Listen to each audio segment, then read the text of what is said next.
Taste the Daily.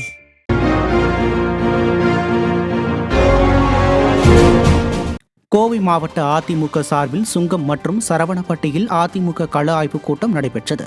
Kovai மாநகர மாவட்டம் சுங்கத்தில் கோவை வடக்கு, தெற்கு சட்டமன்ற தொகுதி மற்றும் சிங்காநல்லூர் சட்டமன்ற தொகுதிக்கு உட்பட்ட கழகத்தின் சார்பில் அதிமுக கள ஆய்வுக் கூட்டம் நடைபெற்றது. இந்த கூட்டத்திற்கு வருகை தந்த முன்னாள் அமைச்சரும் அதிமுக தலைமை நிலைய செயலாளருமான SP வேலுமணி மற்றும் கழக அமைப்பு செயலாளரும் முன்னாள் அமைச்சருமான வரகூர் அருணாச்சலம் ஆகியோருக்கு தொண்டர்கள் உற்சாக வரவேற்பு அளித்தனர். இந்த கள ஆய்வுக் கூட்டத்தில் கோவை மாநகர மாவட்ட பூத் கமிட்டி பொறுப்பாளரும் முன்னாள் நாடாளுமன்ற உறுப்பினருமான ஜெயவர்தன், கோவை வடக்கு சட்டமன்ற உறுப்பினருமான அம்மன் அர்ஜுனன், சிங்காநல்லூர் சட்டமன்ற உறுப்பினர் KR ஜெயராம், முன்னாள் அமைச்சரும் கழக கொள்கை பரப்பு துணை செயலாளருமான சேம வேலுச்சாமி, MGR இளைஞரணி மாவட்ட செயலாளர் வடவள்ளி சந்திரசேகர், அதிமுக தகவல் தொழில்நுட்ப பிரிவு தலைவர் சிங்கைஜி ராமச்சந்திரன் உட்பட கழகத்தின் முக்கிய நிர்வாகிகளும் தொண்டர்களும் கலந்து கொண்டனர். இதேபோல் கோவை புறநகர் வடக்கு மாவட்டம் சரவணப்பட்டியில் நடைபெற்ற கழக கள ஆய்வுக் கூட்டத்திற்கு வருகை தந்த முன்னாள் அமைச்சரும் அதிமுக தலைமை நிலைய செயலாளருமான SP வேலுமணி மற்றும் கழக அமைப்பு செயலாளரும் முன்னாள் அமைச்சருமான வரகூர் அருணாச்சலம் ஆகியோருக்கு தொண்டர்கள் உற்சாக வரவேற்பு அளித்தனர். இந்த கள ஆய்வுக் கூட்டத்தில் புறநகர் வடக்கு மாவட்ட செயலாளரும் கவுண்டம்பாளையம் சட்டமன்ற உறுப்பினருமான PRG அருண்குமார், கழக அமைப்பு செயலாளரும் மேட்டுப்பாளையம் சட்டமன்ற உறுப்பினருமான AK செல்வராஜ், முன்னாள் சட்டப்பேரவை சபாநாயகரும் அவினாசி சட்டமன்ற உறுப்பினருமான தனபால் மற்றும் பூத் கமிட்டி பொறுப்பாளர், மாநில அம்மா பேரவை இணை செயலாளர் KAK முகில் உட்பட கழகத்தின் முக்கிய நிர்வாகிகளும் தொண்டர்களும் கலந்து கொண்டனர்.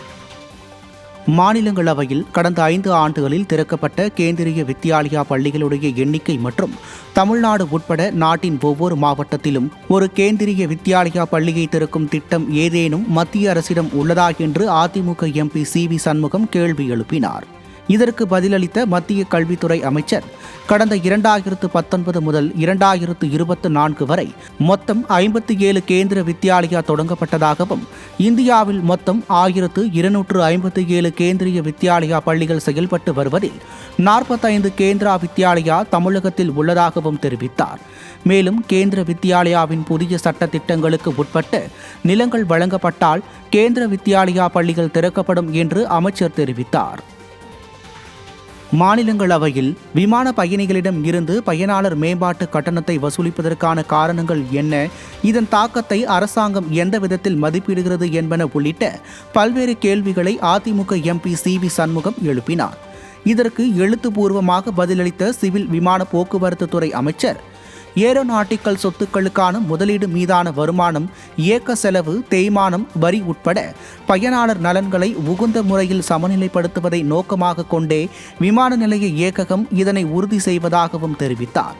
மேலும் இந்தியாவின் சில முக்கிய விமான நிறுவனங்களில் தணிக்கை செய்யப்பட்ட ஆண்டு கணக்குகள் மொத்த விமான கட்டணத்தை உடைய முக்கிய கூறுகளாக எரிபொருள், வாடகை உள்ளிட்ட பொது நிர்வாக செலவுகளே விமான நிலைய கட்டணங்களாக உள்ளது. எனவே மொத்த விமான கட்டணத்தில் 8 இருந்து 10% வரம்பில் இருந்து பயனாளர் கட்டண சதவீதம் 4% வரை இருப்பதாகவும் குறிப்பிட்டுள்ளார்.